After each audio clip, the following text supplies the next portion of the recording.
We'll get John McMullen's take on this game, all the NFL news and notes. Did have Nolan Carroll on the show earlier, John, so we'll kick off with a couple of things from Nolan that I thought were interesting.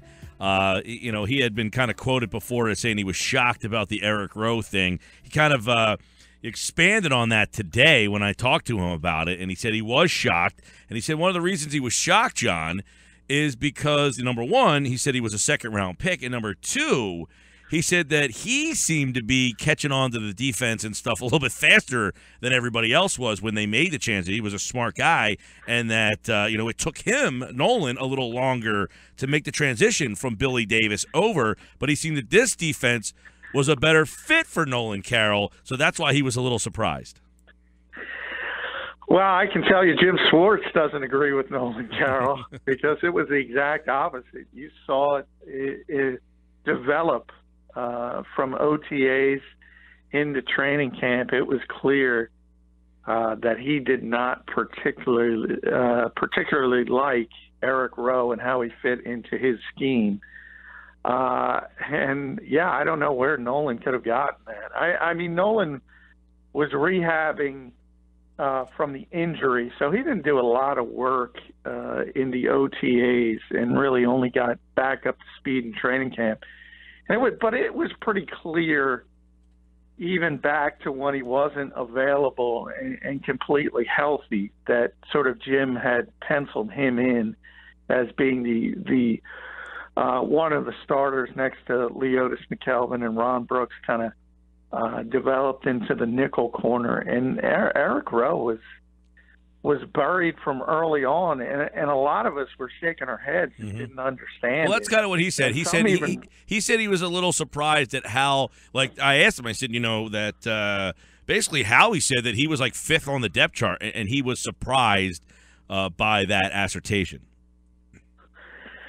Yeah, I think from a player standpoint, you look at the physical gifts, and I mentioned, and his skill set is better than anybody else's skill set on that team. So I think from a player standpoint, that's the way they think of it. They're like, well, this kid is better than me physically. He can run better. He can jump better. He's got better athletic gifts. So why is he not at the top of the depth chart? And so I think I can only speculate, but from a player standpoint, I think that's the way they look at it. From Jim's perspective, and by and large, I was a Jim Schwartz fan, a Jim Schwartz supporter. I thought he did a tremendous job overall. But if there's the one thing I point at that I didn't understand, it was Eric Rowe. And I think a lot of it had to do with personality more than anything else. Yeah. And Jim seems to like corners with sort of more swagger and just who kind of aren't as understated as Eric is, because he's a very understated guy, very understated player. He's not going to be the type that's going to get in your face and talk trash. And I think at that particular position, I think Jim doesn't like that, doesn't understand it, and I think he made a mistake. I think he made a really, really big mistake. That's not to say he's going to be an all-pro player or anything of that nature, but when you look at this particular team, the Eagles, and how they struggled at that position, it just didn't make any sense whatsoever. Right. Another thing that he admitted that he wants to come back, he said – he actually, it was interesting because, I mean, I don't know if he took a shot at Miami in doing this, but he said when he came here, it really opened his eyes to, he said down there it's more of a party, it's more of going out, it's a lot different lifestyle. And when he came here, he saw how into it the fans were and how passionate it was. He says, a lot of the players, we live on the same block, much more of a college atmosphere, where in Miami it was more about going out and where you were going. But he did indicate that he likes that part of it here and that he wants to come back. Well, it's Miami. Of course you want to go out more. And that's something they have to overcome because there is so many things to do. And hey, It's like Los Angeles. We talk about it all the time. San Diego, any market in that type of city, from a fan perspective, it's more difficult to get them into the sports. There's no doubt about it. There's more things to do. It's beautiful. You're not worried about the game on Sunday, especially if the team is bad. And I think you see it up and down the Northeast corridor.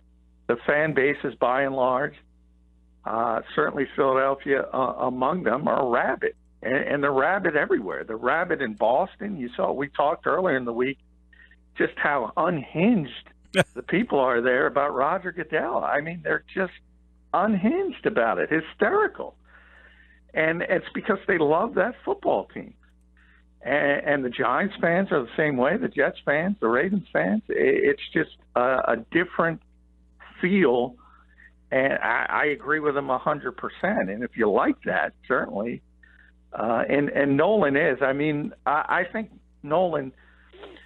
I talked to him at Lent 2 years ago when Chip was still here, and Bill Davis, and he was sort of emerging. And he did comment on that situation, by the way. And I think from their perspective, that coaching staff, he really got over the hump when he dedicated himself to his fitness as a player, and he just became a workout warrior, and that's what kind of got him off the page. And maybe being out of South Florida in that environment, maybe that helped him. He mentioned that the transition, that not being on the field for 90 plays was a huge benefit, which I guess isn't breaking news here, but he acknowledged that was very difficult. Yeah, I mean, every player will say that. And when Chip was here, they would tell you off the record. And I said, one of my favorite Eagles quotes of all time is from Lane Johnson when Chip got fired and was gone. And he basically said, "I'm so tired of this bull bleep. I can't wait to not run up tempo." And hey, that was an offensive player. Defensive, it's even worse. I mean, those guys were just dragging every year at the end of the season, and it took a tremendous toll on them. And right, we often talk about it statistically. They played an average of 2 more games, the Eagles defenders, per season than everybody else in the NFL. And this game is hard on your body. So they're playing essentially 18 NFL games, and it certainly took a toll on them. John McMullen's with us. That was from our conversation with Nolan Carroll. Or let's look at some of the NFL news and notes. What do you think about Johnny Manziel's opportunity or possibilities of getting back in the league? He has volunteered to take NFL-administered drug tests as part of a comeback. He claims to be sober. He wants to prove that he's ready to come back. He's been working with quarterback guru George Whitfield. Do you think we'll see somebody in a quarterback-starved league take a shot on Johnny Manziel? I think he's going to have to prove himself somewhere else first, whether it's the new spring league, if he wants to go try and play there, if it's the CFL, somewhere of that nature. He's got to prove. I mean, one of the things, besides the off-the-field stuff, which is incredibly bad, and it makes you think, why am I going to take a chance on this kid when his upside as a player isn't that great? You have the physical aspect of it, and that he just got to a point when he was on TMZ basically 3-4 times a week, and they were taking pictures of him at every bar and nightclub and Vegas poolside. He just didn't look like an NFL player. He let himself go physically. And so you have that on top of the fact that he's got all the baggage, and there's no real reason to take a chance on him, because there are other people in this league, even third-string quarterbacks, who work their you-know-what off just to get a chance, and they don't have that baggage. So you're right about the desperate need for quarterbacks. So if he went somewhere else, whether it is that spring league, and prove that maybe there's something there physically. I could see somebody bringing him in as a third-string quarterback, and then you don't know. You never know what can happen from there as far as injuries and things like that. But I would say right now it's an extreme long shot. What is your gut feeling on Carson Palmer's future? Do we see him play with Arizona? Do we see him retire? What's your thoughts on Carson Palmer? Yeah, he's coming back. Actually, Bruce Arians, I think, spoke today or yesterday and said he expects him to announce he's coming back soon, probably within the next week. In NFL circles, he and Larry Fitzgerald were considered a package deal. And if one was going to come back, the other was coming back. And Larry announced he was coming back this week. So that was a very good tea leaf as far as the Cardinals were concerned. And they do expect Carson Palmer back, and I think it's going to be announced very soon. What about Adrian Peterson? Mark Wolf came out and basically said that they're going to have to really have a tough decision to make here. He's making $18 million. That's not going to happen, right? So if he's back there, something's going to have to happen. Could Adrian Peterson hit the open market? Yeah, I think he is going to hit the open market. I think you're right. I mean, they can't pay him that, especially coming off the season he had. Which was mainly injury related, but remember, he was not running the football well before he got hurt, and a lot of that had to do with just how bad the Vikings' offensive line was. But I think as a whole, they know him better than anyone else. They see he's a descending player. And one of the dirty little secrets about Adrian Peterson is he's not very good at the other aspects of the job. He might be one of the best 2 or 3 pure runners I've ever seen in this league, but he's terrible catching the football out of the backfield. He's never been a good pass protector. So basically you're talking about it's a descending player who's got to be a 2-down runner, and certainly you're not going to pay $18 million for that, and that's one of those situations where you have players that get upset at their longtime teams making difficult decisions, and they're not willing to stay for less money, but they are willing to play somewhere else. So there's a lot of places he could land, but I would say it's very unlikely he would be back in Minnesota. What is going to happen with Eric Berry? I think the Chiefs are going to sign him to a long-term deal. He came out this week and said he's not going to play under the franchise tag, and if they try to do that again, he'll just walk away. And that's easy to say. It's tough to walk away from $13 million, which is what he would be doing. That's a difficult decision because obviously he had Hodgkin's lymphoma, and from a pure business standpoint, it's tough to say you want to sign a guy for 5-6 years for big-time money, and that's always looming because the reality of that disease is it's difficult, and you always have to worry.